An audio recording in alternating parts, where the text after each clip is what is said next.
Welcome back to the Fanspeak Network and happy Friday, which means it is Friends of Best Ball. And I'm joined by one of my favorite friends in the best ball industry, of course, Tyler Emo Cowboy, to do a BBM live draft in just 1 minute.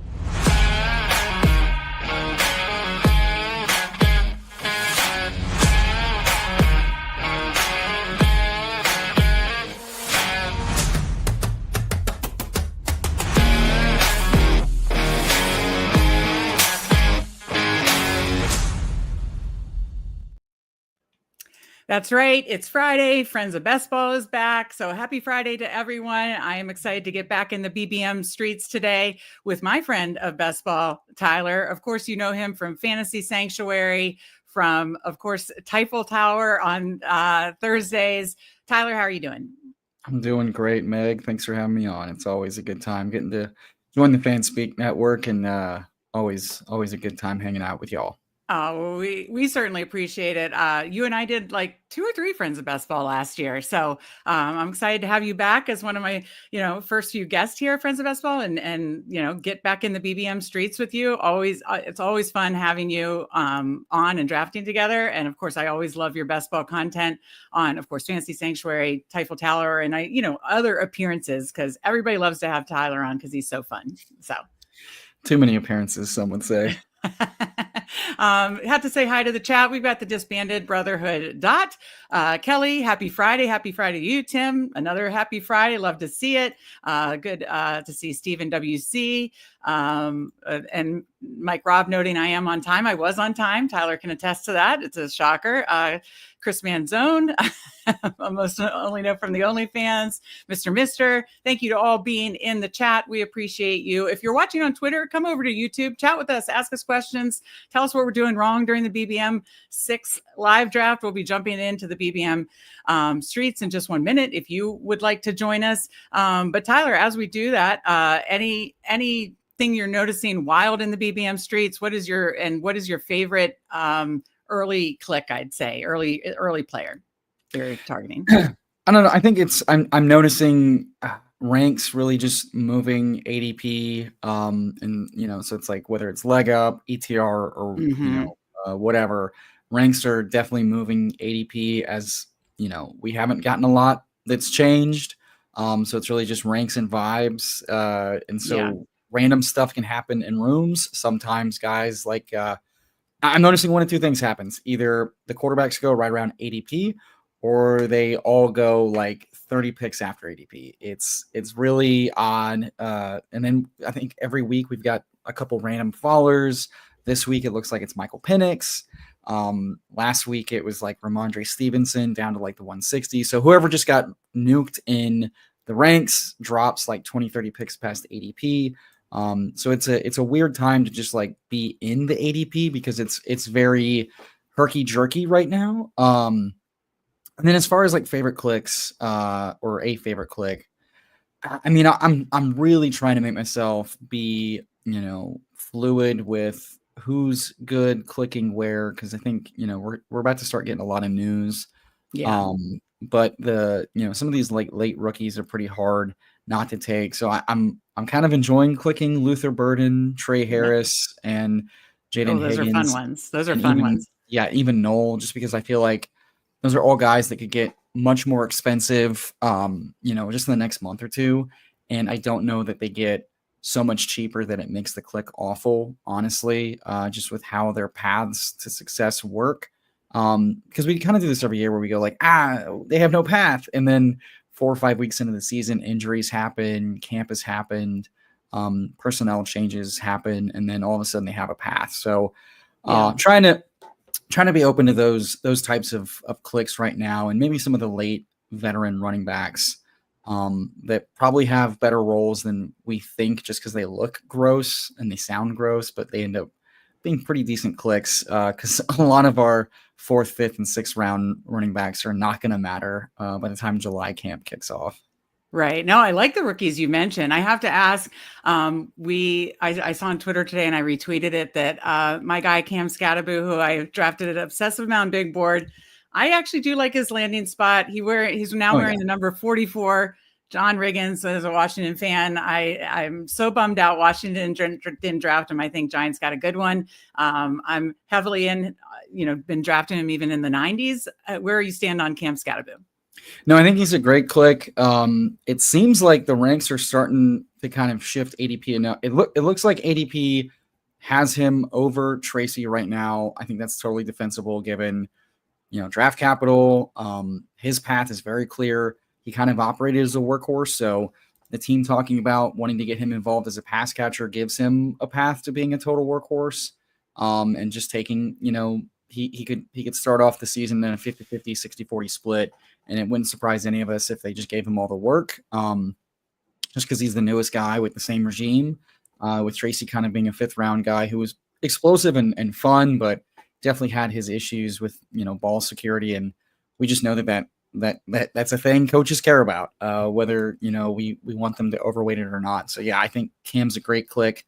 He's in a range right now where like all the running backs, I think have outs to matter and do really well. So I think just clicking a lot of them and not being too scared to chase especially for just upside. I mean, his size alone, he could get the goal line roll. And I think Russ Winston and, the new rookie and Dart get a really nice floor and ceiling combo for this team that they didn't really have with Daniel Jones and Tommy DeVito and Drew Lock last year.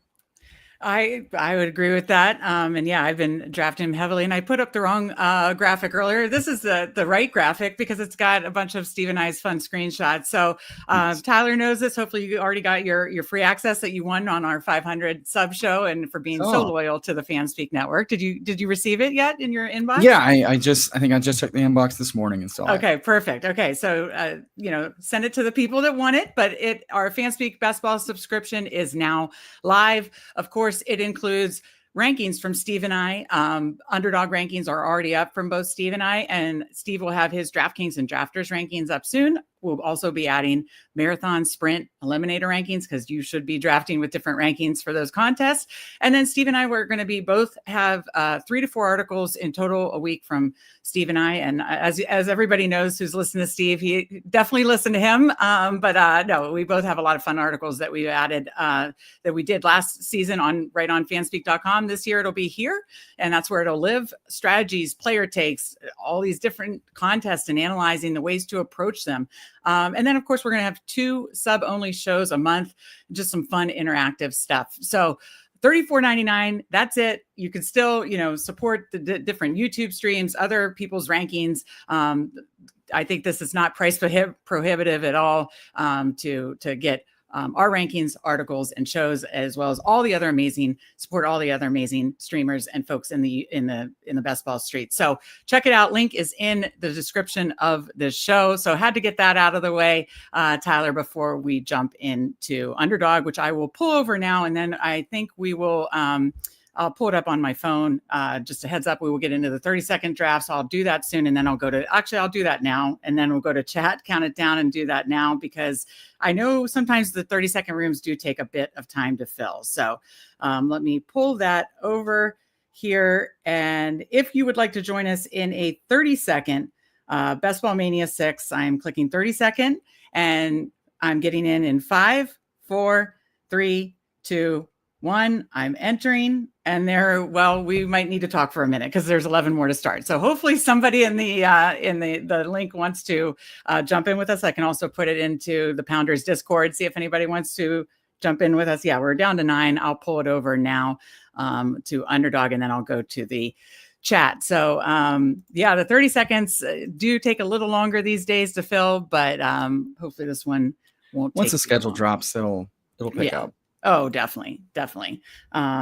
If you want to talk about anything you'd like, Tyler, because you are awesome about riffing when you have to. So I'll put it in the Pounders chat to see who wants to join us as well.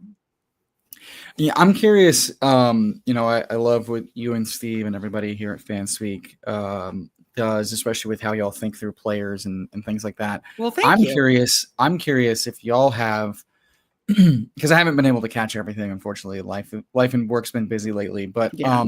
I'm curious if there's a rookie click y'all are not really into because of cost. Cost right or landing now. Spot. Yeah, I mean, because the most expensive rookie right now is Genty, and it's hard to say his price is awful because just history and his projectable outline is just so good. So I'm curious if y'all have anybody that is kind of sticking out as someone that y'all are like, that's a tough click right now. I know Steve, he might have, I don't know if he's on his way yet. If you're listening, I know he's in there earlier. I know Steve is going to his dynasty draft and poker night tonight. Nice. So I don't know if he's watching or not, but if he is watching, he'll have to drop his. I'm trying to think of rookies that I am more out on.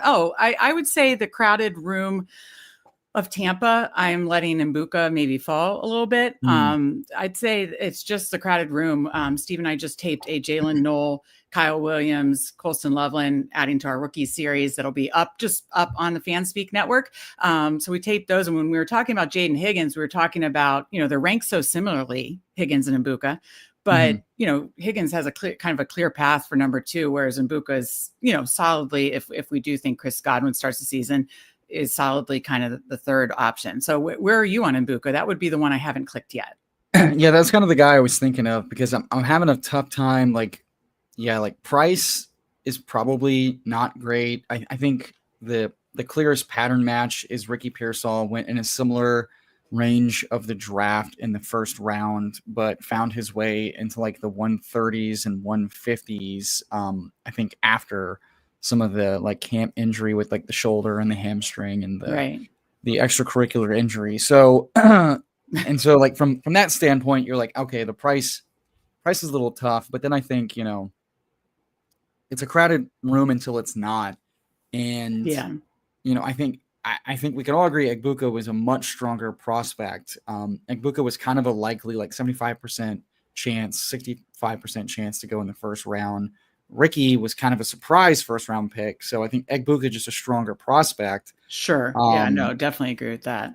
And I think he's got a clearer path to start as the wide receiver 3 a majority of the time in week 1. Whereas Ricky, it was really like, where's he going to start? Because they, going into week 1, Kittle, at tight end, locked and loaded, Ayuk and Debo locked and loaded. And then Juwan was kind of like that. And that, before injuries piled up, I was like, well, they just signed Juwan to an extension and he's been their slot guy and they don't run a lot of 11 personnel. So like, his upside is taking Juwan's job, which can be done, but it was odd just given how they did things. And then they don't even run that much of the personnel. Tampa's a little bit different because they run a lot of 11 personnel because they like to run Godwin in the slot. And McMillan was good, but he wasn't like a world beater. So it's like, I guess Egbuka's got a clearer path to at least work as the wide receiver 3. And we've seen this team, support multiple weapons. And we've seen Evans and Godwin both struggle with injury, whether that's soft tissue, lower body, and they're both 30 and older. So it's like, I like in a vacuum, I'm like, yeah, sure. Projectable week 1, his price is probably too much, but I don't want to be severely underweight on a good prospect attached to like an offense I want pieces of, especially like for the playoff weeks. They have concerns about Evans retiring and then, Godwin's full historical health. If you draw it up going into next year, it's like, it's kind of like the Seattle thing where we expect, the Tyler Lockett's gone might be like Mike Evans is gone. And then it's Godwin and it's Egbuka and McMillan are the 3 going into next year. So, I think he's probably the toughest because you're like, he should and probably will fall a little bit. How much will he fall as a strong first round pick attached to a high path? That was the other thing too with Rizzy. It's like, hey, this team doesn't pass a whole lot when it's fully healthy, whereas Tampa at full health, they've been top 5 and So he's like the toughest one for me just because there's a lot of fun and great guys that go around him. That aren't not even just receivers, like strong quarterbacks, strong running backs. Yeah, he's definitely been the toughest for me to grapple with. Where I'm like, I want some, I don't want a ton. He might get cheaper, but I don't want to fade him. Yeah, no, I definitely don't want to fade him and agree with everything you said. That's just been the click. I've been probably the rookie click that went in the first round. I've been most resistant to. I'm trying to think.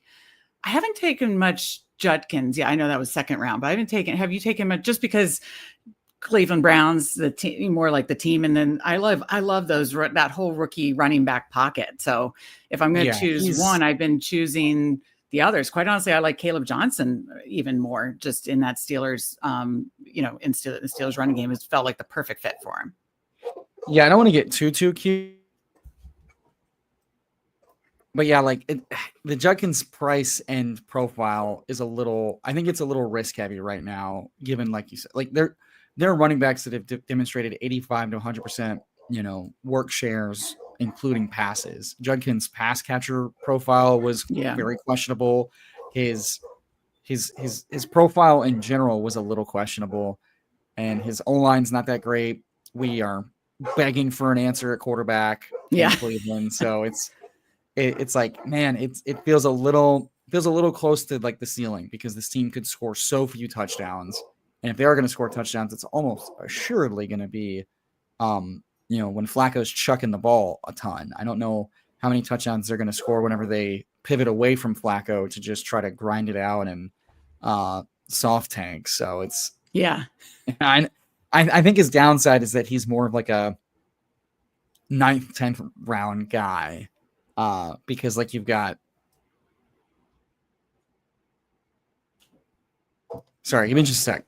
Oh, no problem. I'll get to the comments now, because I love seeing people in the chat. And again, if you're watching on Twitter, come over to YouTube, join us in chat, ask us questions. We are now waiting on just 5 more. I put it again on Twitter, put it in the Pounders Discord. So hopefully we'll get some more people join us again. These 30-second rooms, I probably should have started to jump in the room quicker. And we obviously got the very first person in the room. So we lost one. So we were waiting on 6. If you're interested, join us in the 30-second BBM6. FK Cooler says, Steve, you're looking a lot different today. Tim's talking about T. Higgins as one of his early clicks. Let's see. I'm assuming this means Cam Scattaboo. Steve, this is from Steve when I don't know if he's still watching or not, but he said, "What's going on, Emo? Please don't let Meg select Keaton Mitchell." I know BBG's been talking up the Keaton Mitchell thing, and I'm like, the missile, right? Yeah. Yeah. My thing is like, what? I'm like, what's his upside? And his upside is like, well, he returns to form, and he's a very explosive 8-touch back. But I just think when he broke out, I'd argue the running back room is just much, much stronger with Henry, as far as the role players. Henry, the rusher, Hill, the pass catcher, just from like what they trust them to do. But his RAS looks good enough that where you're like, if he comes back from fully healthy, he's explosive. I just don't know how many touches he's going to get. And part of me is like, I think for an 18th round guy, I mean, I'd rather just swing for, I think, like a little bit higher. I mean, I guess you could say the same thing about like, what does Justice Hill offer you? I'd argue that just like in pass game involvement is just more valuable than rush game involvement. And that's probably a little too granular for 18th round picks, because if they hit your lineup, they hit your lineup. But part of me is like, what about guys that can just, either take the whole backfield or just give you like much stronger pass game work than we think. But the team likes him, and we just said injuries happen, and the crowded room doesn't always stay crowded. So who knows? There's gonna be plenty of bad picks late. Absolutely. No, I honestly, my 18th round clicks position is honestly tight end, because I feel like that has the best path to seeing the field. So yeah, the running backs and receivers in the 18th round, especially now, maybe obviously in August will feel differently. Going to the chat really quick, we've got our guy Chris, the Candyman, Fantasy Football Garage. What's up? Steve was on with him a while last night. You guys had a great fun stream. When is Bruni getting his trench coat back, and he'll be back in the streets. Andrew's on vacation next week, but don't worry, he will be back in the streets next week. Chris has his sub as well. Steven says Harvey seems to be going up fast. Yeah, I don't.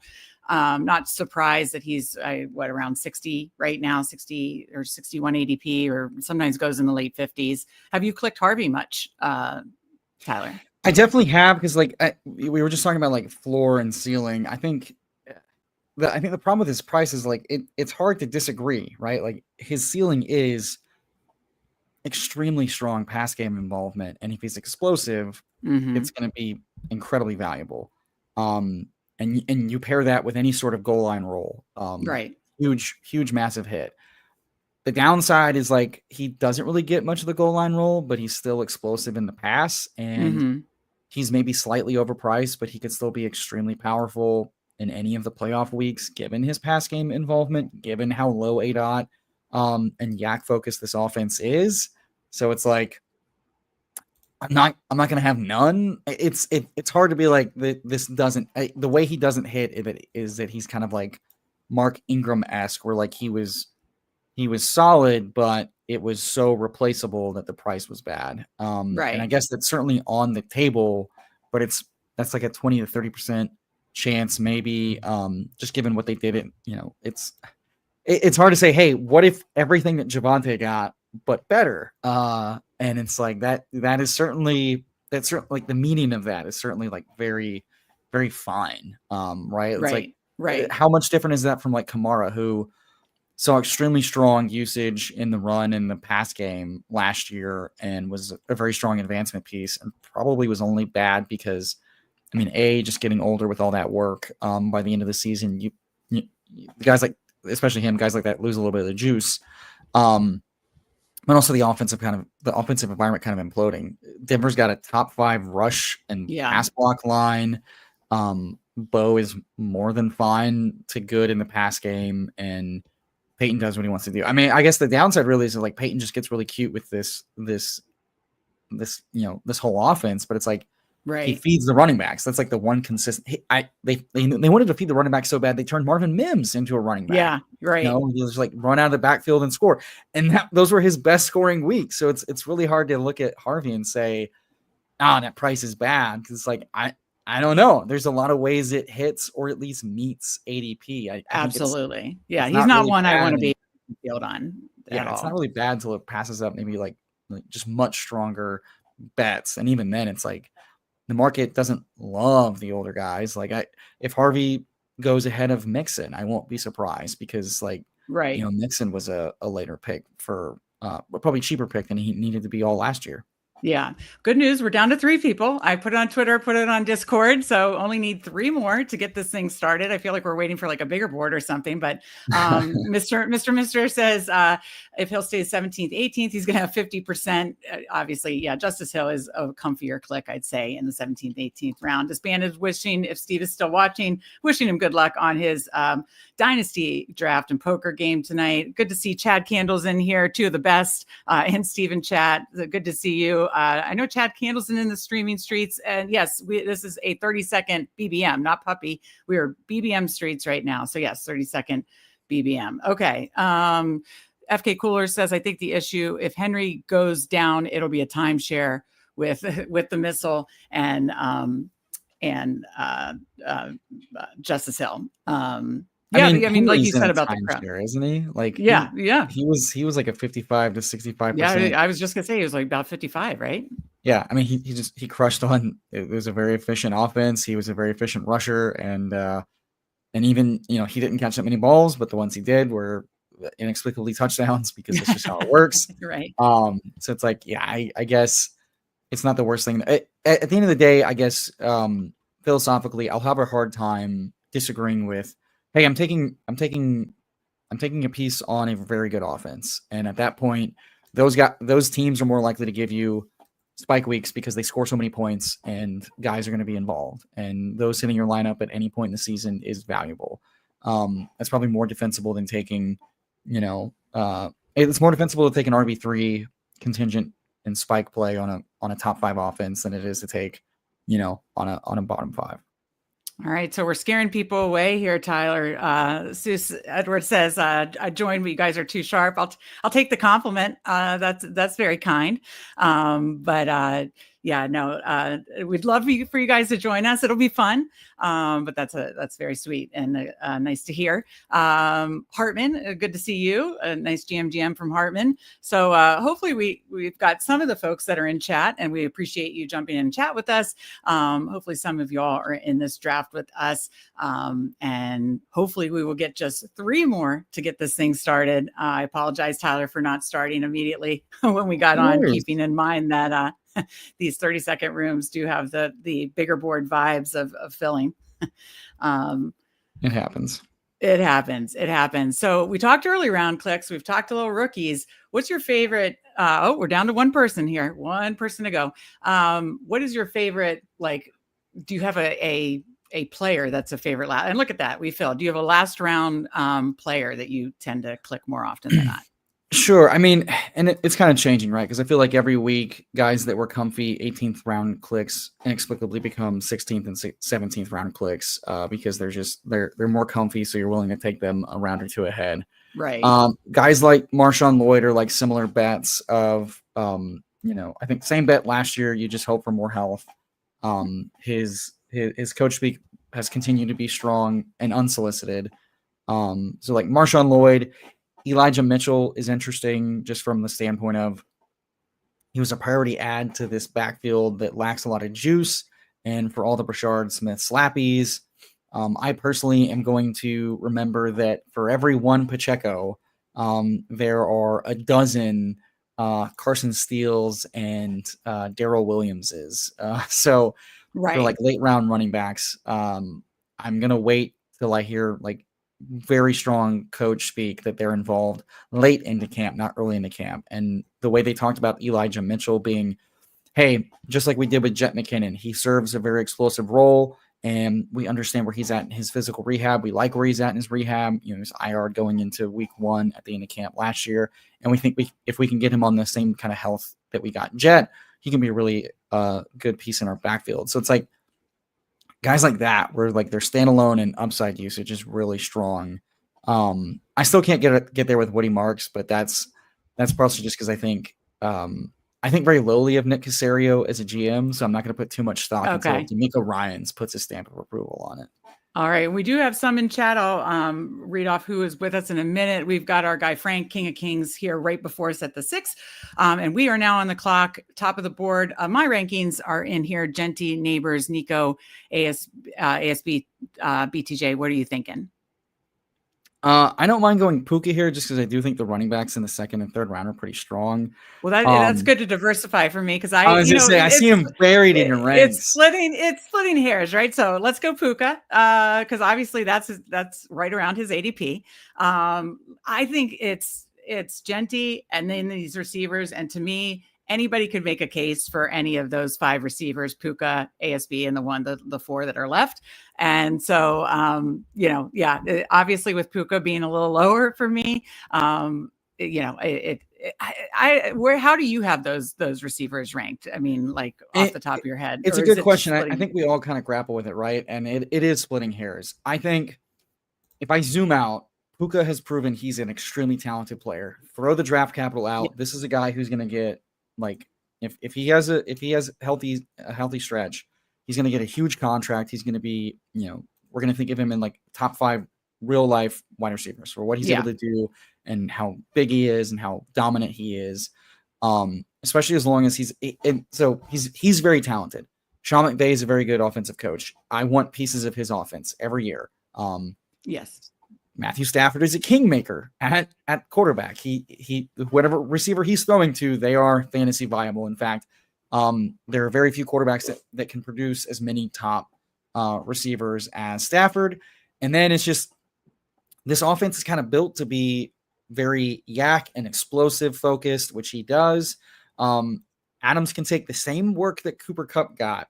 Right. And that ended up trickling out to other ancillary pieces like Whittington because of health, because of, losing steam down the stretch. But like Puka and Adams can absolutely eat in tandem, and the target shares and the scoring opportunities that this offense can do, especially if they regress to more pass scoring in the red zone than they have the last few years, which they've shown to be able to do. It's just an immense ceiling, and I don't want to fade a guy like that. And I'm in on Adams as well. Like I want all the pieces of this Rams offense because I think every week they're going to be able to give you 2 or 3, top 24 guys.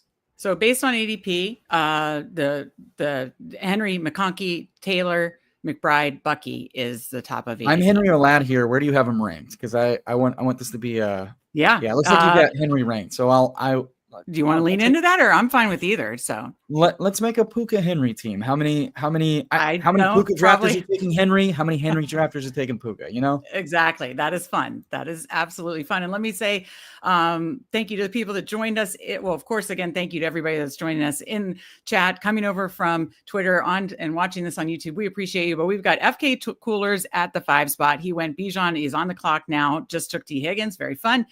King of Kings, our guy Frank at the 6 went Gibbs Ladd to start. We are obviously 7. And then King of QC is at the 10 spot. Neighbors, AJ Brown start.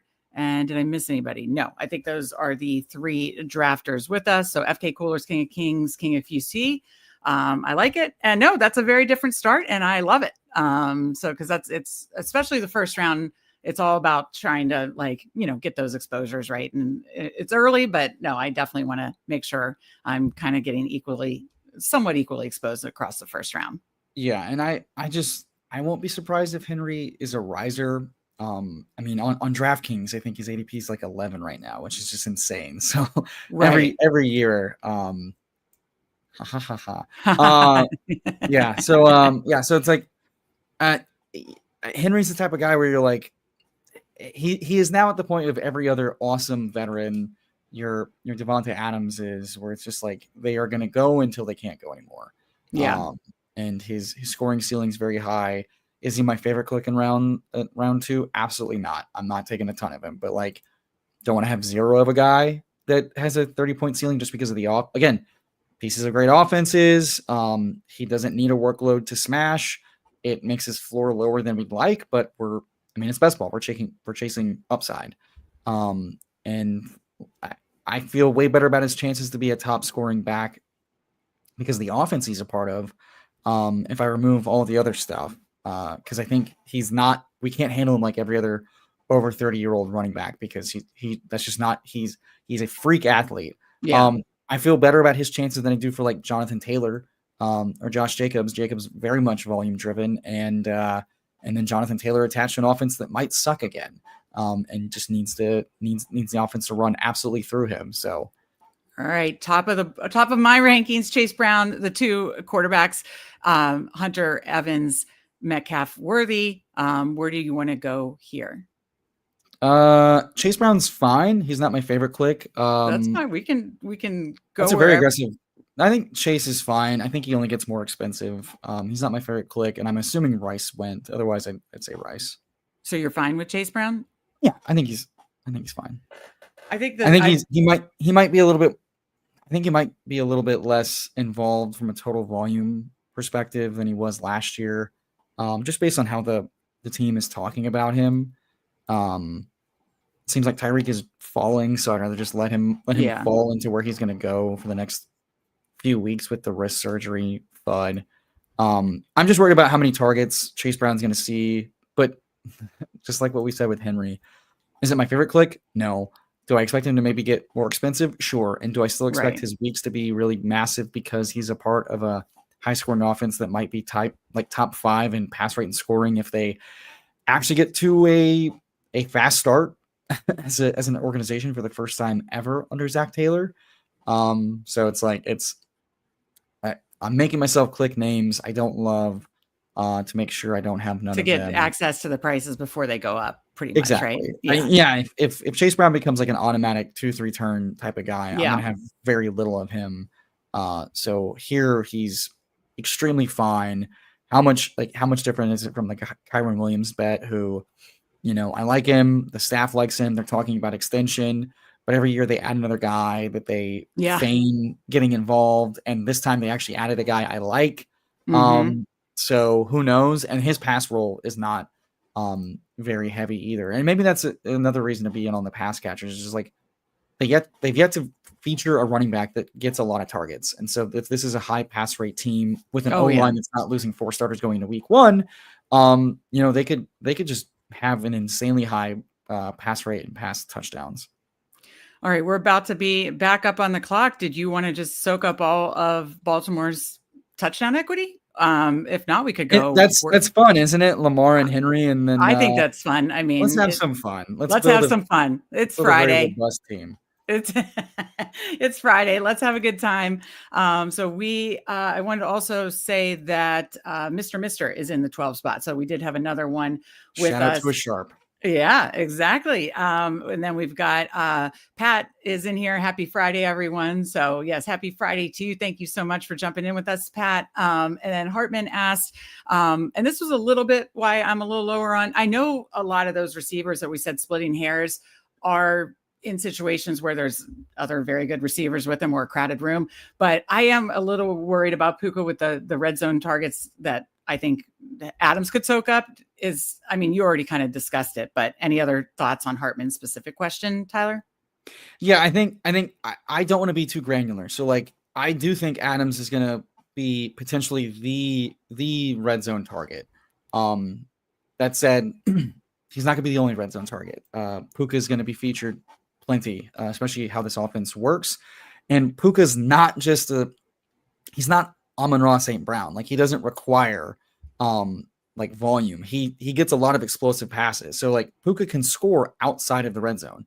So can Adams. So it's like I don't want to discount that Puka is going to be able to run very deep routes and be able to just get chunk plays. And also he's a big body with awesome yak. So he can turn a short play into a long play. So it's like, and again, I'm operating kind of how I'm adjusting with the Cowboys of like the way this team is built. If they're going to be successful, it's going to be through their offense, and it's going to be because of the pass game. And if the pass game is going to have a higher rate and it's going to have a higher rate in the red zone, then the most talented pieces of that are going to benefit from that. And I don't want to get too granular because so much can change and happen throughout the season. We've seen that a lot. And I just want to bet on talent. And his contingent upside is insane. Kind of like the Gibbs bet where it's like, right. Do I love the price in the first round? No.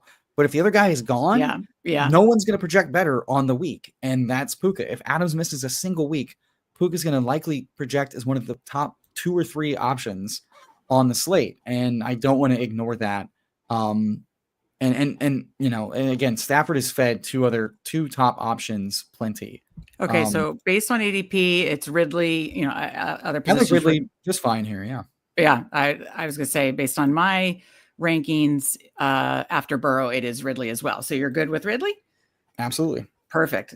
I like that start. So we got 1, 2, 2, Lamar, Henry, Chase Brown, a little division correlation there. If we get the schedule here in 5 days, and then Puka, Calvin, Ridley to start, and then back up in 9 picks.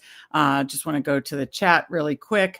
First of all, Dirty P says that, the Bengals, just attaching yourself to any Bengals at any price is always attractive, I think, obviously given their offense, high pass rate. So have to agree there. Goats ask your dream week 17 matchup. Do you have one for? I mean, I don't think there's a better matchup than whoever the Lions are playing at home. Indoors. We saw it last year. It panned out. Everybody was targeting 49ers Lions. It did pan out. I mean, year over year, who like the dome matchups. So like the Falcons, the Lions, the Vikings. If those teams are hosting, home games in the playoffs or the finals, like I want those guys, especially for offenses that are so strong. Weather is weird, but like it's like a strong offense that's at home in a dome for week 17. Cowboys, like those are always like really good targets because like just from a game perspective, it's going to project really, really well. Also, Dirty P, I know that was somewhat derogatory of like, but that's the thing. Simplifying it is good. And so like I have reservations about his Chase Brown's total volume, given how they're talking, maybe taking more of away from the pass game. But we saw that like push comes to shove, things fall apart, injuries happen. They can and will give him the full workload. So it's like, I'm thinking P. Ryan and Moss could be more involved in like late down and distance and 2-minute drills like they have the last few years. But if they don't, they're both old, they're both middling. And if they're not working or they're injured, Chase Brown's going to see all the work and he's going to project really, really well. And if that happens in the finals, you're going to want that guy on your team. Okay. So based on my ranks, after Burrow, of course, Caleb Johnson, Rome Odunze. I think we got to take receiver to not get too far behind. Yeah. Can we take a sneak peek at the ADP real quick? You got it. Rome is fine. Yeah. So we got Rome, Jacoby, Golden, Diggs, Pearsall. I'm honestly open to Rome is fine. I think Rome. Yeah. Rome at this point is like I'd have a hard time slotting him in behind Myers and Golden personally. I think his profile is still, he was still drafted top 8. He's part of the Bears. I want pieces of the Bears. Oh yeah. I don't know how much cheaper he'll get, if any. And like Matthew Golden, I'll take some. I don't love the profile, but he's a first round pick, so like I have to assume maybe he's. You're very welcome, brother. And dude, you are grinding all the time over in Pete's Discord, and then also just on Underdog. Yeah, absolutely. Real ones support. Recognize it. Yeah. Recognize. Thank you. That was the word I was looking for. It's been a long week. I'm tired. Absolutely. I have to say hi look, to, we got our guy, Best Ball guy. Eric is in chat. Lamar, mid 4th round is awesome. That did feel really nice. I have to say, happy Friday, everyone. Happy Friday to you, Eric, as well. Chad Candles, Bears, Lions, Detroit sounds epic. That would be fun. I'd certainly go for the Bears, Lions in Chicago. Sounds awful. Seuss says, glad to see the normalization of Calvin Ridley. Hashtag he's good. I definitely agree with that. Also, Cam Ward throws it deep. Like if Ridley goes back to seeing like, who's taking targets away from him, and if they're more valuable, more accurate targets, which hard to get worse than what Levis was last year, and even Rudolph, like Ridley's ceiling is that he hits more like deep passes. I like Golden fine, but I think it's too cute taking him over Rome given how the offenses have operated. I'm trying not to get lost in the sauce because like I was hugely into Lad because of landing spot, and my thing is like if Golden was actually going to be utilized like Lad was, which is like inside outside, and the offense is running through him, just Green Bay just doesn't really do that. So that gives me some concern. Laporta, what are you thinking here? You want to go? Fine. That works for me. Are there any receivers we're missing out on that are close in ADP that we'd like? So really. Reed, Shakir, Cup, Burden. No, yeah. If you wanted to build Laporta, that's fine. That fine works. With me. That works for me. Get access to that Detroit Week 17 game, hopefully. Yeah, we just talked about. We were putting that in the universe with the Chicago, Detroit. Hopefully, Detroit. So we're definitely putting that in the universe with this one. I like that. So 1, 2, 3, 1 to start. Nice little balance there. That feels nice. Steve and I just did a show talking. It'll be uploaded tomorrow about Colston Loveland. And I think I'll probably, I just want access to the Bears offense as much as I can. Want access to Caleb, and I'll likely do it through the cheaper pieces, just most likely. But I have to say, I liked getting Rome there where we did. So have to agree. I mean, like he wasn't the one that was getting shade thrown at him for effort. That was DJ Moore. Luther Burden's is more of a DJ Moore clone. And I think if Moore is getting on the field, it's because they're running a lot of 11 personnel, which I think they've got the personnel to either run 12 or 11, given they still have Kmet, but they have to take Loveland. And in that point, I expect the Bears to, especially for Ben Johnson, to utilize his talent well. Mm-hmm. And if he's going to design targets for guys that are putting in the effort and going the distance, well, then it looks like Rome is above Moore in the pecking order for that, and Burden's a 2nd round pick. So, like, I don't want to discount that Rome was a top 8 pick. He's a very talented guy, and I know his yards per route run wasn't very strong, but I don't want to discount the fact that like Keenan Allen and DJ Moore were there. Shane Waldron is bad. We know he's bad, and we've seen receivers really flourish with a cromulent OC, let alone a potentially top 5. OC. So it's like, I don't want to be too granular. And as Moore is falling, Rome becomes the 2nd cheapest potential top option. And his outs are that like Burden's not that good. And Moore and Ben Johnson have some beef, or he's just more versatile. And because he talked about like before the draft that both Moore and Rome can be like inside outside guys. What do you think about setting up? We've been talking about. I think we got to push it with the Lamar pick. So okay, I'm very fine with Mooney here. I was just going to add, next question was Mooney. Yeah. I am a little obsessive already. I feel like I'm very, very high on, ironically, the other 2 quarterbacks that went before. As a Washington fan, Jaden was 2nd, and obviously Caleb, Jaden, and Drake May. I'm taking a ton. I'm taking Jaden as when I can, but I feel like I'm just getting a discount on Caleb and Drake May and expect a lot better for them with the coaching and changes surrounding cast changes, offensive line improvements, especially in Chicago. So yeah, I've already taken an alarming amount of Drake May and Caleb. So that was just like a snap reaction, I think, because I knew obviously we had Rome, but yes, you're right with the Lamar pick. You got to think about price. If he falls back around, we can be done with 2. But this was definitely like the potentially last call for receivers before we're reaching. And with the room taking Michael Pittman at 89, I didn't love our chances of liking anybody at 103. No, that's a great point. Absolutely. And that's why it's fun to, do these Friends of Best Ball, kind of draft together, help each other out. And, also mix player takes and strategies too, which is always fun, and talk through different things. But no, that was good. You caught me on that one. I definitely was ready to snap Caleb right up. And there's a chance. I mean, Caleb's probably a little expensive. Like I like what Ben Johnson brings to the table, but my God, did he look really, really uncomfortable in structure. And that's not the most exciting thing, but I expect Ben Johnson to like incorporate quick passing, some design rushing, some moving the pocket. Like I expect him to do smart things. Yeah. So I think Caleb still has a very enticing fantasy ceiling.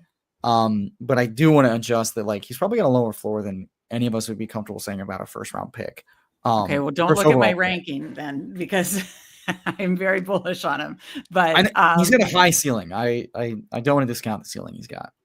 I mean, this is tough here. I've got Caleb Williams, Cam Scatterbo. I mean, these are 2 of my favorite clicks in this range. But I'll open it up to you. Board. Are there any Bears that we would be worried about going? I mean, sure, anyone could take Caleb and then Loveland, but I see a Josh Allen team drafter.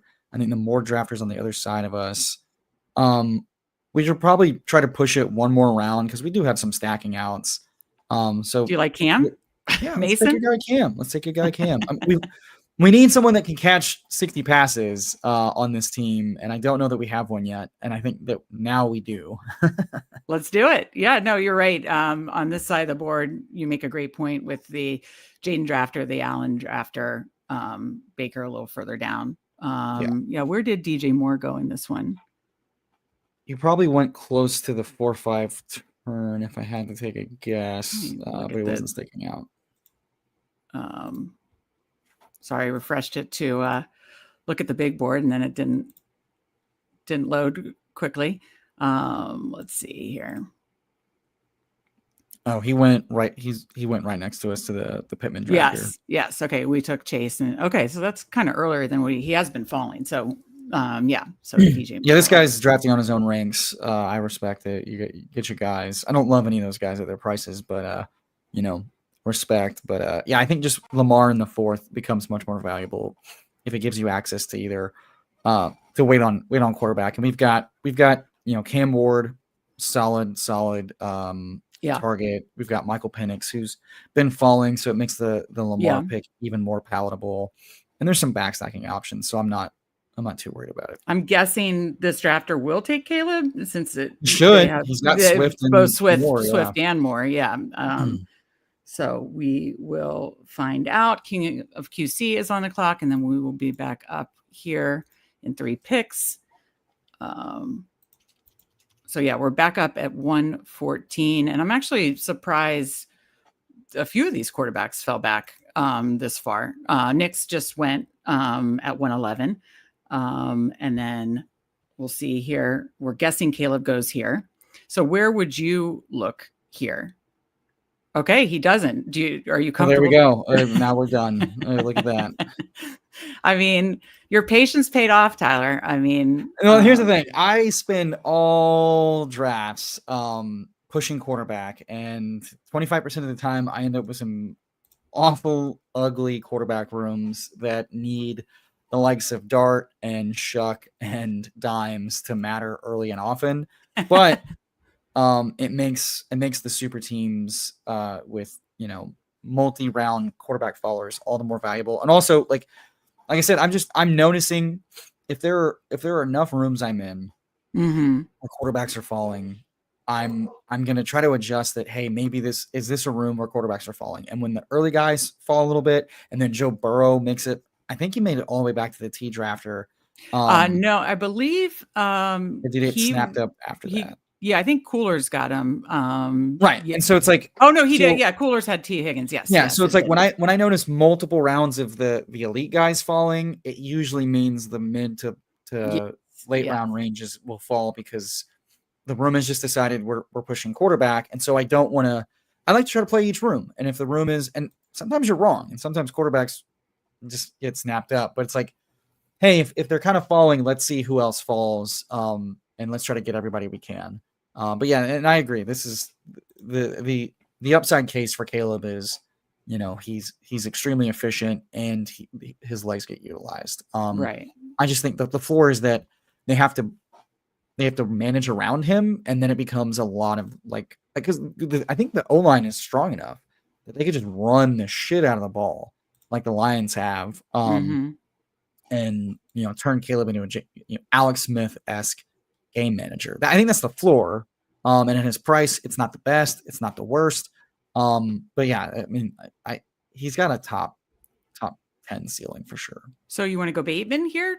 Yeah, we get our stack. I was hoping for one of Andrews or Bateman, so very happy to get Bateman, especially because we need wide receiver. Yes, absolutely. 2, 3, 5, 1, kind of at this after our 11th round pick there with Lamar, Caleb, Henry, Chase Brown, Scattaboo, Puka, Calvin Ridley, Rome, Darnell Mooney, Bateman, Laporta. Yeah, I think that's a fun start. How are you feeling so far?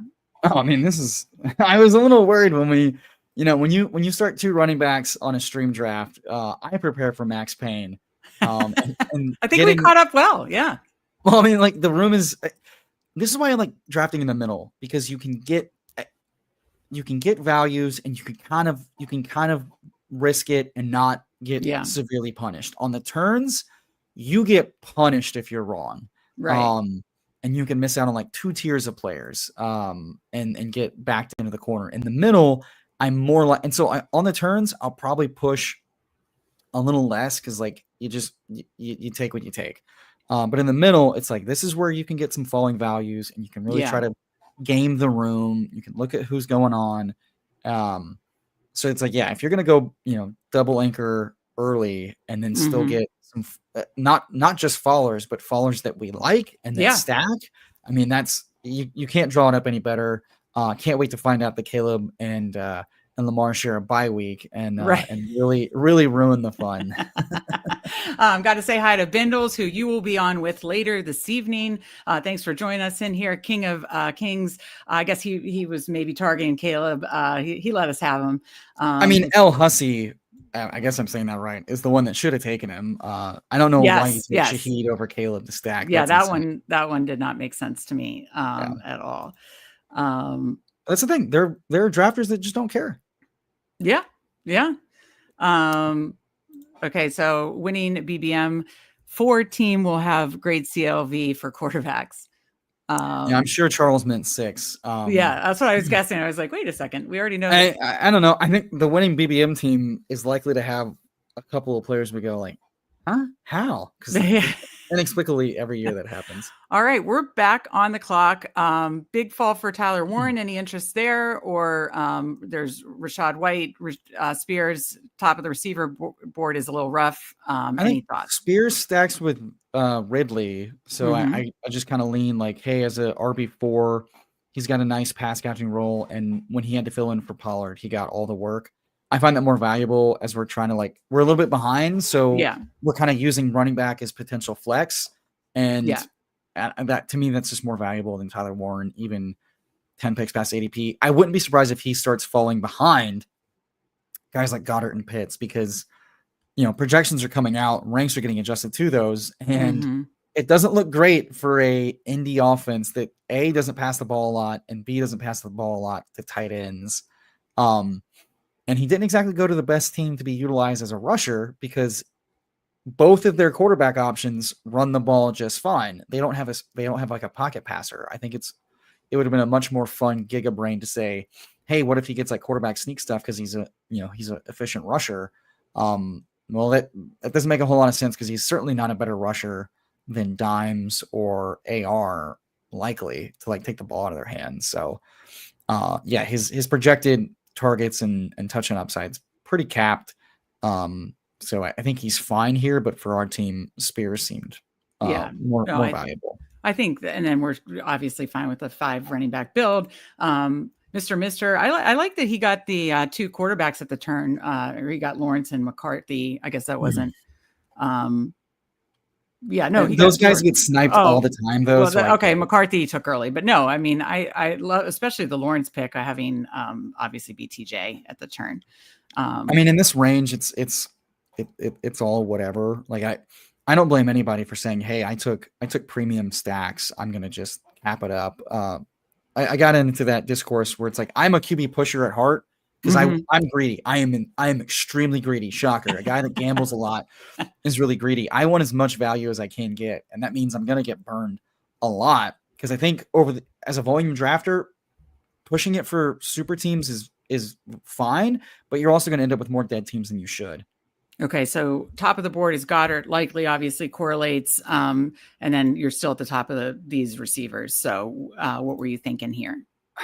I like Goddard better, but likely does stack. So we have Bateman. Let's just take Goddard. Yeah, that's fine. We talked about this as like a resolution of like, hey, we don't have to mega stack rushing quarterbacks, and technically we have them double stacked because we have Henry and Bateman. So do I Henry and Bateman? Yeah, I don't think we had to push it. Do I need to take a third guy? No. So at that point, I'd rather take the guy that I think Goddard should rise.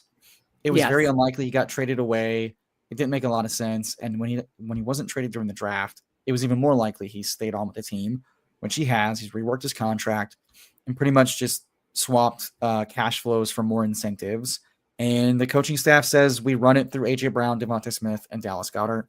Dallas Goedert, much like Cade Otton, but better, showed, hey, if I'm the only guy available to catch passes, I'm going to catch 10 or 12 in a very good offense. He's a nice leverage piece off of the other Eagles we don't have on our team. And I like my tight ends to be attached to offenses that score a lot. That's always nice. That's always feels good. I'm also greedy and think we might be able to push likely. And if we do, awesome. And if we don't, I'm not mad about it because I'm also okay with saying Goddard and Laporta are. Yeah, no, I think we could be fine with 2 if we wanted to go 8. Yeah. Sure. So Hardman says decent teardrop after Goddard, which is a great point. And we got PPR Tyler in chat. Good to see you. Hello, friends. Happy Friday to you, Tyler, as well. All right, so we will be back up here in 2 picks at 162 with a 2-4-5-2. Kind of likely does come back. There's honestly likely did not come back. Sorry. Let's check out the receivers real quick by ADP. So I don't hate QJ here. I don't mind Pierce. I guess what's the running back looking like? Are we going to face a stronger Dowd, Roshan, Sampson, then those kind of handcuffs? You want to just do QJ? Let's just take QJ. Yeah, I mean, that's fine. My thing is like Trey Harris is probably better than Josh Palmer, but like QJ, that just means there's better people for QJ to score scammy, broken coverage, easy yak touchdowns on because the offense has gotten better with Hampton and Trey Harris. Like I do not expect him to be as lucky and efficient, but again, we're talking about if a team can be top 6 in pass rate and score a lot of points, which the Chargers have done, and shockingly against all of our bearish consensus did a lot last year. And you and I were into the, hey, what if people are wrong about the Chargers when we draft BBMs with Herbert? So it's like I'm getting a wide receiver 3 on a potential top passing offense, and if Ladd or Trey, either Trey's not good or Trey or Ladd miss time, which it wouldn't be that odd over 17 games. QJ projects really well. And so for a team catching up at wide receiver, I think I like him a lot more than Pierce or the vets that felt safe and then got nuked by some of the recent trades. Yeah, no, absolutely. With this particular receiver room kind of catching up, I mean, it'll definitely at least be 8. I think the way our quarterbacks and tight ends are built out and before schedule release, and we don't know the buys, I think we have optionality if we wanted to go, because I feel pretty good about the running back room that we could Stay 5 running backs. We could do 3 quarterbacks if you wanted, or 3 tight ends. It really just depends probably what falls, right? I was only considering it if Penix fell back to us. Yeah, Penix, which well, almost did, which we are back on the clock. Ward does fall back to us, so that's why I wanted to kind of talk it through and get your feedback. Let's do Ward because we've got Ridley and Spears, and I'd rather say 3 quarterbacks, 2 tight ends than 2 quarterbacks, 3 tight ends. And exactly, especially in BBM where the gauntlet that is the 1 to 13, 1 to 16, to have those 3 stacked options feels so much nicer than just 3 tight ends. Yeah. Do I love taking 3 quarterbacks when I take an elite? No. Will I do it if they fall past ADP and stack? Yes, because there is one thing we know for certain, and that is that 3 stacked quarterbacks are the biggest EV boost for the playoff gauntlet. Yes. It's even nicer when you got them all cheaper than their ADP. You got them all stacked up after ADP, and we don't have the bye weeks right now, so we're doing our best. We might end up with all 3 bye weeks and then whatever, but I think we've done a good service to say we've boosted our EV in the playoff weeks. We've boosted our EV theoretically, avoiding a bye week, which is like a 13% hit in your first round advance rate, which is not good. Right. We've double stacked 2 of them, which is even better. I don't think we want to try to. Well, we could. No, okay. The ability to double stack Caleb is gone unless we Roshan's good. Yeah. But also it works with our construction because we're totally fine and safe with 2 tight ends, and if we wanted to stick with 5 running backs, we're built to do that as well. So it worked out well to do that. So basically, then we're looking for 1 more running back, 2 more receivers, or unless you felt comfortable with the room and wanted to go 1-1-1 of each position. I mean, with the Puka, Ridley, Rome, Mooney, Bateman, Quentin Johnson, I assume you want to go 8 receivers most likely with that. Potentially. Right? I mean, the guys we got, I mean, we could say we trust the quality over the quality. I think it's just going to be what looks better. All right. So if you want to look at receivers based on ADP, Tolbert hasn't fallen yet, but this is what you're looking at with ADP. It's not great. So it's really pick who you I hope PPR Tyler's not watching because I think Coker's fine here. I'm fine with that. It's either him or Elick, and I don't love Elick right now. I don't like that click much. So I'd much rather go. Coker works. So is PPR Tyler on team Cokehead then? Yeah, he's a massive cokehead. He needs help. But so does this team at wide receiver. And right. and I think it's not out of the realm of possibility that Thielen is either phased out throughout the year as a 35-year-old pondering retirement, 34 going on 35, or because he didn't know he was going to play. He wasn't sure he was going to play this year. He's not sure he's going to play next year. So if he gets banged up, there are so many outs for him to either miss or not play a lot. There's also outs for him to be traded, like we saw with Hopkins last year, with like, hey, you're a little banged up. We don't really have a role for you because we need the younger guys to play. Carolina certainly has plenty of young guys they need to play and evaluate to see, who's worthwhile to keep around with this Bryce rebuild. Coker looked pretty good, and if Ted McMillan comes on and forces their hand to say, hey, keeping Thielen in the slot is keeping Tet from hitting his ceiling, I think that's even more reason to potentially phase Thielen out / move him. And that opens up plenty for Coker because he looked far more efficient than Leggett. So we're back on. Did you want to go the 5th running back here? That's what I was just going to say. What do you feel about Shipley? Justice Hill, but we have Henry. So Shipley, Corum, Ford, Chubb, Estime. Any thoughts? It's probably just Hill or Ford for stacking the division. I think I still like Ford. I think Ford's been unfairly nuked. I don't know if I'm being stubborn about that, but I'm fine Dylan with that. Sampson. Dylan Sampson's more like his profile is more duplicative of Judkins than it is Ford, and Stefanski is. And I think the other reason to not being on Judkins is like Stefanski is always like, even with Nick Chubb, like the whole reason I didn't love him in his price is because like he was capped at like 60-70% max snap share, and that was Nick Chubb and Kareem Hunt and Jerome Ford, like a much better player than Judkins right now that we know. So I have a hard time saying that, like, if this team runs a lot or even passes a lot, but poorly with like Flacco for a stretch, I don't know that Ford's going anywhere because Ford restructured his contract. But that means I think he's either A, more easily tradable, which is good, I think, for Ford, or B, Right. I was just going to ask that. I think he could be a potential trade candidate. Absolutely. Or B, he's on a bad team that's going to pass a lot, and I think he's still their preferred pass guy. Shipley, I would have liked him to beat out Kenneth Gainwell, who has not been anything impressive. I'm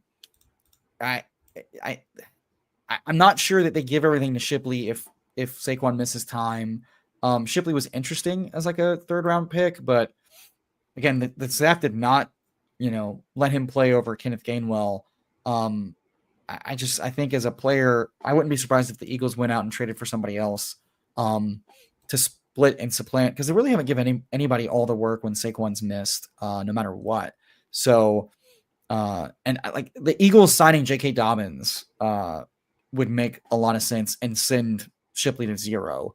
I don't think Ford goes to 0 anytime soon. Okay, so we're on. Any interest in the 2 Pittsburgh receivers that just... I think I'm Wicks over either of those guys. Okay. Personally. Okay. Who else do we have at receiver that's available? So to ADP, Hopkins. We have a lot of but Dirty Piece comments masking a lot for me, so it's hard to see. Sorry. No, you're good. No, yeah, I think Wicks is fine. I don't think Wicks should be going undrafted. That doesn't make a lot of sense to me. He led the team in targets. You've basically just swapped out Christian Watson for Matthew Golden.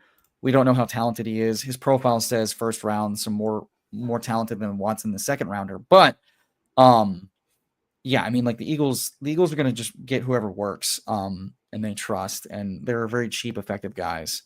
But I think I'm not sure who Hartman was talking about the snowflakes on, but I'm trying to catch up with chat, and I wonder, Hartman, you'll probably Ford or Coker. I mean, they're not fun clicks, but we're taking some upside shots that I think that the market's a little too low on right now, because I think there's too much certainty that Sampson's the RB2 / the RB2 they're going to use in pass downs. I don't think that's likely. I think he's just there to, like, if Judkins is struggling and they need depth that's not named. God, who was the New England Patriots cast off that they signed in camp last year? Anyway, is blanking on it. Yeah, exactly. He wasn't good. Point is like, it was Hartman. Hartman was thinking Coker. I don't love Coker, but I mean, who else are you taking? Like Pat Bryant goes ahead of him, and that's the thing. Slayton, Bryant, Andre, those are all fun clicks of mine, and they all go in the 16th round. So it's like you're having a dumpster dive for. I'll take the shot on guys that are potentially talented based on film and analytics. Yes. And have to say thank you to Steven saying, good draft, Meg and Emo. Very good reason for how you drafted. Thank you to JT for joining us in chat. He drafted 2 BBM and 3 pups today. Can't take any more, but thank you for joining us in chat. We appreciate it. Thank you, Frank, for joining us in the draft. Let's quickly review the teams for anybody who wants to stick around for that. So Tyler, we finished 3-5-8-2. Lamar, Caleb, Cam Ward all stacked up. We've got all the Ravens touchdown equity there with Derrick Henry, Chase Brown, Cam Scatteroo. Very happy with that. I clearly didn't log in to see my exposures. Whoopsie on that. But Tajay Spears, Jerome Ford, and then Puka, Calvin Ridley, Rome, Darnell Mooney, Rashad Bateman, Quentin Johnson, Jalen Coker, Dontavian Wicks. Kind of threw some quantity at the receiver room after, getting obviously 3-4 strong ones that we really like. And then Laporta, Goddard. What are your thoughts on our team as now in full hindsight here? I mean, we got extremely fortunate that we were able to stack up all of our quarterbacks. We got some nice really massive falls on Caleb and Cam Ward as well. I mean, that, and honestly, and Lamar, and to get stacked them all was awesome. Yeah. That was super fun. We were in a room that was letting quarterbacks fall, and we got to get the fallers. So from a value on the room in the first round, it feels really strong. Stacked up feels even stronger. All 3 have rushing upside. So that's even a better reason that I feel good about taking them, is any of them could have a high ceiling just on rushing usage alone. Which, if I'm going to take 3 quarterbacks when I take an elite, it's ideally guys that have a much higher stealing game outcome with the rushing output. The pass catchers or the pocket passers not as enticing. Running back room, definitely not a running back room I build a lot in Henry, Chase Brown, Scatterbo, Spears, and Ford, but I think we targeted good touchdown upside. We targeted potential volume upside. We targeted potential pass catching upside and mixed that in really nicely. Oh yeah. So I'm a big fan that. I'm a big fan of these guys as far as macro perspectives, and I think the wide receiver room is more than fine. Especially if Rome ends up being very solid. If Cam and Ridley, I mean, if Cam hits his upside, I think it's directly tied to Ridley. Sure. So I like stacking those two up a lot. Mooney's probably poorly priced right now, just from like a volume projectable standpoint. So if he gets more expensive by the end of BBM, I won't be surprised. Bateman's cheap because he's boring and people are doxing him too much for touchdown regression, but he's still like, the draft worked out very well for Flowers, Bateman, and Andrews. And again, if any of these guys miss time, the other guys' floors improve. And then we just took darts at young guys on good offenses who might be or better roles than we think. And anytime I can get two prominent tight ends a little after ADP on good offenses, it makes me feel, because I'll stop at two tight ends with some nasty stuff. So this is one of the better tight end rooms I've stopped at two with. No, I like that. To stop at two and look at the value that we got on both of those tight ends is really nice. So no, this is a fun team. I like it. I'll be labeling this one after. I'm trying not to ever label it love it or great value or anything like that, because it always seems like that never works out for me when I do those kind of labels on the team. But I do like that our team, Tyler. Let's quickly look at the folks in chat. Coolers at the 5 spot, 3573. He got a falling Joe Burrow, Jordan Love, Michael Penix, Bijan Robinson stacked up with Penix, kind of similar to what we did, gain all that Falcons touchdown equity. Hampton, Judkins, Rashad White, and Marshawn Lloyd. That's a nice 5 running back build for sure. T. Higgins stacked with Burrow, JSN, George Pickens, Josh Downs, Keon Coleman, Yoshavas, and Ray McLeod. And then Travis Kelce, Evan Ingram, and Mike Gesicki. Love being able to tack on Gesicki, especially after you got Burrow that late. So, yeah, I mean, every room feels nice to me. He got 3 stacks here, so I like his team a lot. Any thoughts on Cooler's team, Tyler? No, Coolers knows how to build teams. Every time I see him in my drafts, which is a lot lately. Yeah. I know it's one or both of us is going to feel really good about our teams, and the other one is going to be yelling about all the scooped value that the other guy got. Well, thank you, Seuss. And I was catching up on chat. We have Stephanie Miller joined us. Good to see you, Steph. So let's go to, I think there's just a couple more here. So Frank at the 6 spot, King of Kings, 2682. He has Mahomes, Goff, Gibbs, obviously stacked, Caleb Johnson, Tony Pollard, Dylan Sampson, Brashad Smith, Ollie Gordon. So a lot of rookies, but definitely fun rookie clicks mixed in with Gibbs and Pollard. And then Ladd McConkey, Terry McLaurin, Xavier Worthy, Jameson Williams, Kyle Williams, Hollywood Brown, Jalen Knoll, Isaac Tesla, and Kyle Pitts, Pat Freiermuth. So he's got nice both Detroit and Kansas City stacks with his quarterbacks. Very nice. He knows what he's doing. And yeah, a lot of rookies in the running back room, but boy, do you have Pollard, Gibbs, and then I'm really, really high on Caleb Johnson, and then some fun rookie upside swings there. So thoughts on Frank's team? Yeah, I mean, it's just if you're consolidating around a couple of teams, it makes a lot of sense, especially for the cheaper guys. I mean, some of the best BBM winners or BBM performer teams have been like just target really consolidated offenses that either meet or exceed ADP, and when you can do that even a little bit cheaper, it's a really good. So sound construction, sound type of darts to throw this early. I mean, a lot of the early drafts are going to be littered with guys that look like busts for a big chunk of the season, but if they hit at any point in the final 3 weeks, especially the finals, then it worked out. And rookies, even as late as they are, there's enough injury outs, and then enough time in the season that they can make some noise. So it makes sense to just stack them up and send it. So yeah, solid. Yeah, no, with this, and I didn't even realize, obviously, Brashad Smith is obviously correlated with Mahomes too. So no, I think those were some fun rookie shots, especially in this rookie running back class. That's the year to do it. So I like that a lot. And then the last one, I put his comment up on the screen from the 12 spot, we have Mr. Mystery said, tried to set up a third stack with Giants Dart at the last turn, went to the neighbors drafter. Should I have taken Russ to complete the stack, Beld, and took Shipley? So what are your thoughts on that?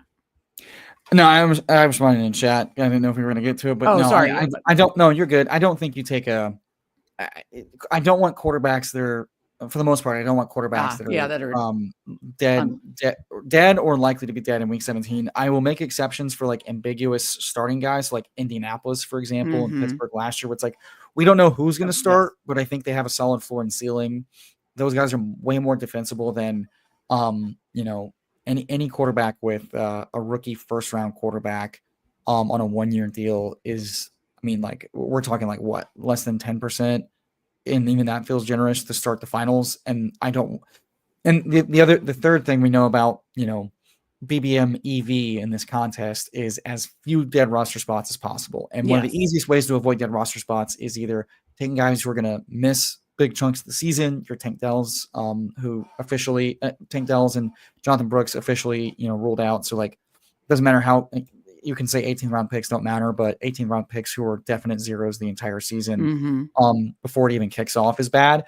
And then quarterbacks that are just not going to start. One of my favorite finals finishes the last few years was a winner take all contest where I had 0 quarterbacks because I had Russ and Daniel Jones, who had an ACL torn and was Russ sat by Sean Payton. So it's like, you want any quarterback live, especially at the onesies. So burning a roster spot on a onesie, who's like a massive dog to start in the finals, let alone in the playoffs, is just hugely bad. Like Winston probably has better outs than Russ, just because like Russ is going to get starter reps, but once the starter's benched, they're not unbenching him for the young guy. Right. If you're figuring out, because like Russ isn't coming back to the team next year, Winston might. So like who's most likely to end up starting or doing that? And so you either take the Tyler Shuck or Will Howard dart, because like they're more likely to start week 17, or I think you just build it in, hey, give me another spike week at any other position, because if I hit on a league winning type of upside bet, then it's even more valuable in a stacked quarterback for this team. Yeah, no, I totally get what you're saying there. And Mr. appreciates that. We're going to go over his team and then King of QC, and then we will wrap it up. But this has been fun. Al Boogie is here. It's late, but sorry. We're just happy you're here. Good to see you, Al Boogie. So let's go through Mr.'s team in the 12 spot. Then we'll get to King, King of QC. Sorry. So 2682, Lawrence McCarthy, Christian McCaffrey, Kyron Williams, Aaron Jones, Trey Benson, Will Shipley, Justice Hill, BTJ, Tet, Jordan Addison, Juwan Jennings, Christian Kirk, Adam Thielen, Wandale Robinson, Darius Slayton, and then TJ Hawkinson and Brenton Strange. So it looks like everything is, both JJ McCarthy and Lawrence are obviously nice stacks with both of them, and tacked on Aaron Jones as well to the McCarthy stack. That's always nice. What are your thoughts on the 12 spots, Mr.'s team? No, Mr. knows what he's doing. Exactly. He built it well. I mean, it makes sense for a team like this, where if you're not going to have a clear third quarterback stack, it's half point underdog, right? So probably take another shot at running back, because those are probably stronger picks right now than the wide receivers at this point with how things are shaking out, and that filling in your flex or even your RB2, just because stuff happens. The finals taught us that half the running back slate can be out on injury at any point in a single week. So I definitely think that was the prudent move there, and just trusting that you got everything else right for your targeted guys makes a lot of sense. Yeah, no, I like, very fun stacks with both Lawrence and McCarthy. Obviously, we love both those offenses. So let's go to King of QC at the 10 spot before we wrap up. 3672 Baker. Bo Nix got a nice falling value on Bo Nix, and then he's the one who was able to grab Dart with neighbors. RJ Harvey, Kamara, Jordan Mason. That's a fun 3 top running backs there. And then Jaden Blue, Tyler Algier, Tank Bigsby. Tank now going at 159. Neighbors obviously stacked up with Dart, AJ Brown, Travis Hunter, Mike Evans, Mbuka, Keenan Allen, Troy Franklin, and then Jake Ferguson and Cade Otton. So he's got, again, good stacks with Baker, Bo Nix, and Jackson Dart. Again, adding a little rushing upside too with your quarterbacks. It never hurts. And to start with RJ Harvey, Kamara, Jordan Mason, I like that running back room, and a very strong, obviously, receiver room. Think you're fine with 2 tight ends in this situation, or would you go 3 here? I think it's fine with Ferguson and Otton.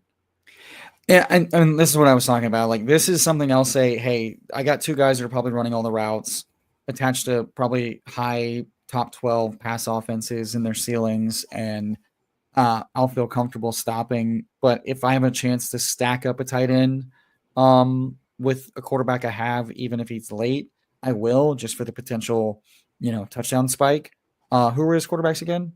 Oh, sorry. Yeah, so his quarterbacks were Baker, Bo Nix, and Jackson Dart with Neighbors. Yeah, so I think stacking up Bo with Franklin probably more of a priority than taking a third tight end. But if he did, Theo with Dart would make sense, just to double that up and give a tight end out. But it's splitting hairs, and I think if you take Keenan, taking Troy is probably a nice little insurance to make sure that you at least have another depth receiver. So no, I think that's totally fine. No, that was a solid draft. I liked your team, King of QC, and another time where we go through the drafts of everybody in the room with us, and it's like, whoo, this is going to be tough to get out of, but definitely fun. Quick question before we head out. Nuke Live said, "Are you only taking elite QB if they fall past ADP? 25 drafts, I have 0 Jaden."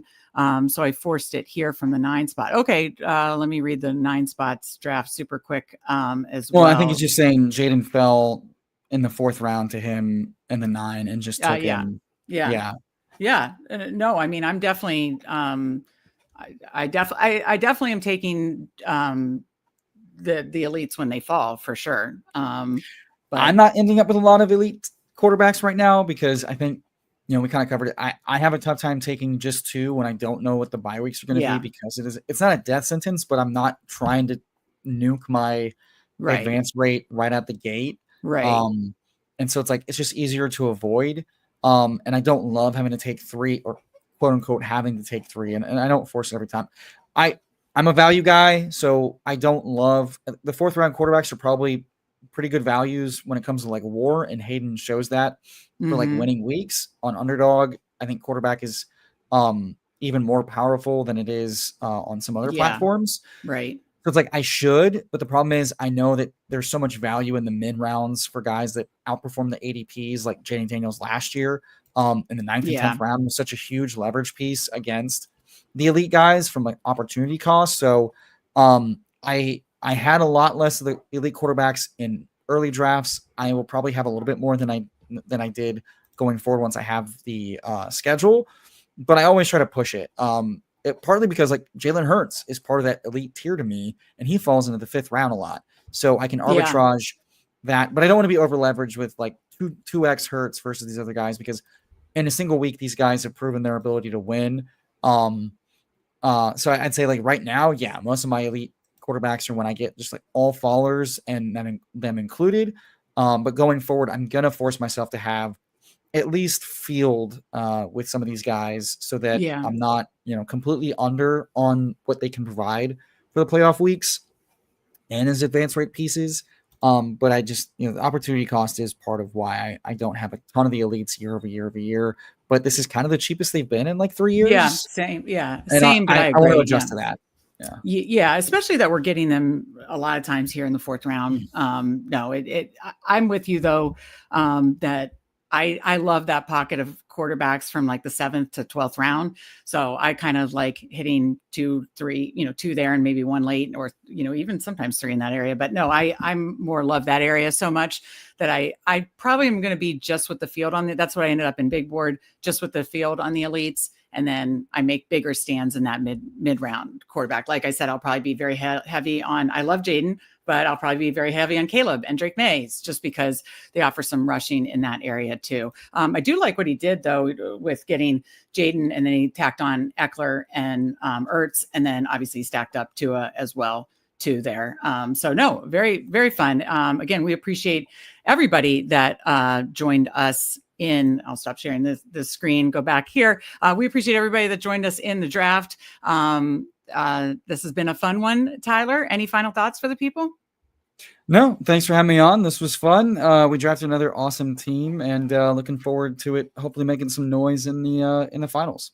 Absolutely. No, Al Boogie just in time. Meg's going to take 4 straight shots and multi-tail with puppies. We'll save that for another Friday night. So not tonight. We'll save it for another Friday night. But no, we appreciate everybody in chat. I appreciate Tyler. Go check him out. Fantasy Sanctuary and of course Tyffel Tower on Thursday nights. I'm sure we'll do this again sometime this summer, Tyler. But I will definitely mark this one and look for this winner. But yeah, thank you to everybody that joined us in chat. For Tyler, I'm Meg, and we will see you next time.